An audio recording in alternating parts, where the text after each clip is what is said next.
Hello and welcome to Theatre.Reviews with Paul Seven Lewis, and I'm here at the Hampstead Theatre to see Mary.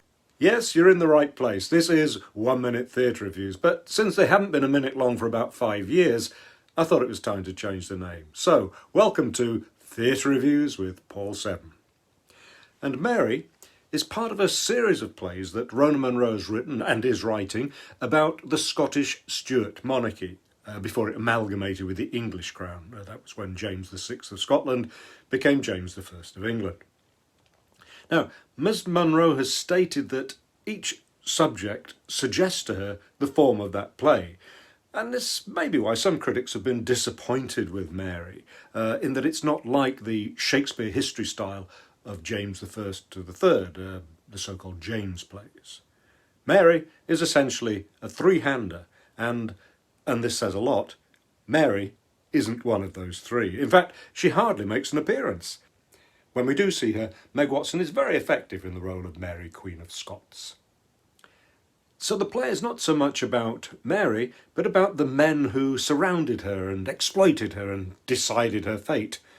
And one in particular, Sir James Melville, a real historical person.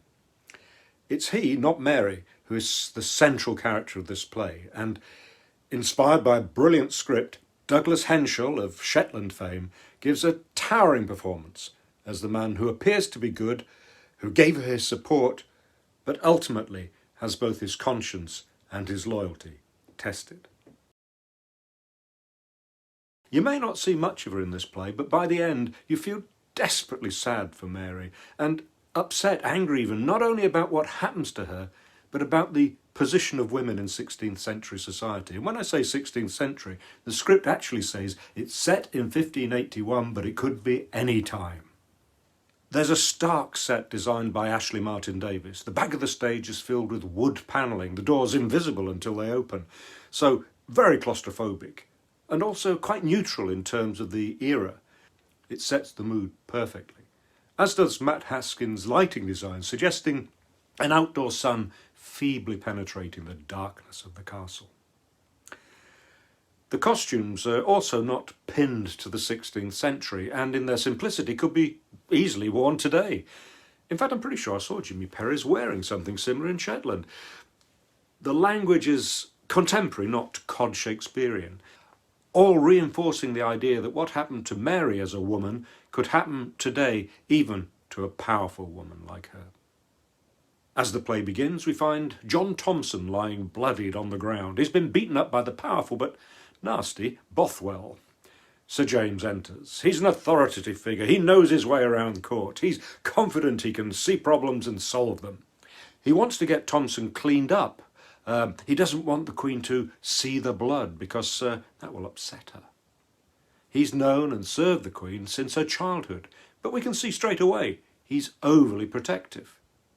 He tries to persuade Thomson to help the Queen escape the castle and the clutches, as he sees it, of Bothwell, someone else we never meet. Thomson is ambitious and wants to be sure he chooses the right side. Brian Vernel is a great choice as Thomson. In the course of the play, we see this weasel of a man change from subservient to dominant without ever losing the sense of his cowardly pragmatism. Also in the room is a servant, Agnes, played by Rona Morison, with an appropriate fire in her belly.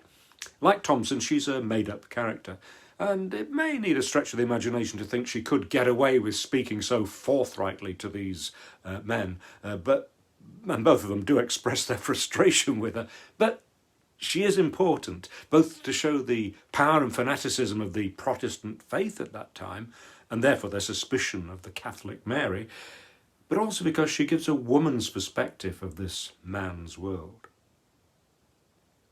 In the second act, everything has changed. The Queen is on the verge of being overthrown. Thomson is on the rise, and Melville is adrift and less powerful. The conversation between the two, with interventions from Agnes, is thrilling, as Thomson tries to persuade him to stand against the Queen by wheedling and questioning like a prosecution lawyer. Melville's previously professed love of the Queen is tested, and his defence of his actions becomes increasingly shaky, Did he really love her, or was it the power over her that he loved? Did he use her or try to use her just as much as the other powerful men around her? Douglas Henshall is phenomenally good in this role. I mean, if you've only watched him in Shetland on TV, you'll still know how his portrayal of Detective Jimmy Perez lifted the series from the ordinary to something very special.